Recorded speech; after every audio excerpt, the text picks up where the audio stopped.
আমি আপনাদেরকে ওয়াদা করছি বাংলাদেশে ভবিষ্যতে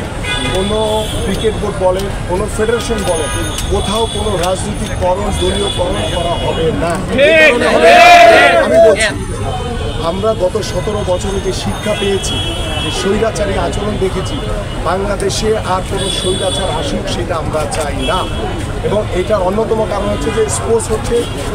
একটি মানুষের, আপামর সাধারণ মানুষের একটি জায়গা, সেখানে কোনো দল মতের কোনো ভিত্তি আমি দেখি না। এবং আমি বিশ্বাস করি যে রাজনৈতিকরণ মুক্ত যদি আমরা করতে পারি, দলীয়করণ মুক্ত করতে পারলে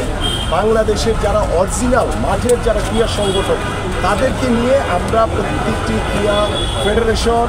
আমাদের ক্রিকেট বোর্ড আমরা সামনে চাই। সেখানে কোনো বিশেষ দলের কাউকে প্রাধান্য দেওয়ার কোনো সুযোগ আর হবে না।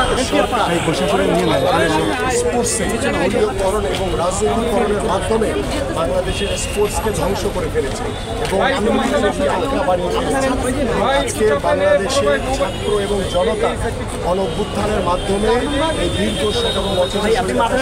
পতন হয়েছে এবং সেই পতনের পরে বাংলাদেশের মানুষের যে প্রত্যাশা, যে চাওয়া, যে বাংলাদেশের স্পোর্টসে প্রত্যেকটি সেক্টরে পরিবর্তন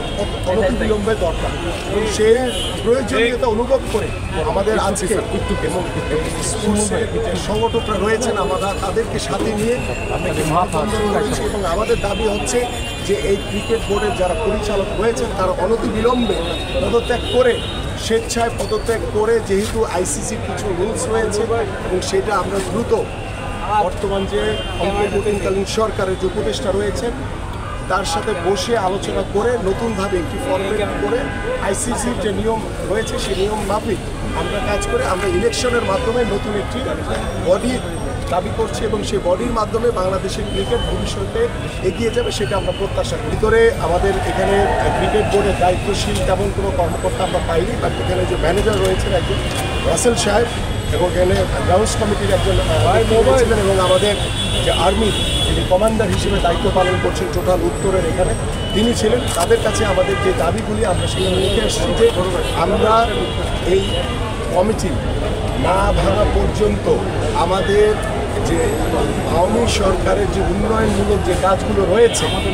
এখানে একটা উন্নয়নমূলকের মাধ্যমে তারা কিন্তু ব্যাপক দুর্নীতির একটা আখড়া তৈরি করে ফেলেছে, লুটপাট হচ্ছে। এগুলি এখন আপাতত করা যাবে না, এটা টোটালি বন্ধ রাখতে হবে এবং যেই প্রতিষ্ঠানগুলোর যে ক্রিকেটের নামে যে কাজগুলো চলছে এই প্রতিষ্ঠানগুলোর কাজ বন্ধ রাখতে হবে এবং এটা উপদেষ্টা যিনি রয়েছেন দায়িত্বপ্রাপ্ত এই যুব এবং ক্রীড়া, তার সাথে বসে আলোচনা করে দ্রুত সময় দিতে পরিচালনা কমিটি তারা কমিটি পদত্যাগ করে দেন আমরা নতুনভাবে যে কমিটি দায়িত্ব নেবে তাদের মাধ্যমে পরবর্তী যে উন্নয়নমূলক যে কাজগুলি হবে সেগুলি পরিচালিত হবে।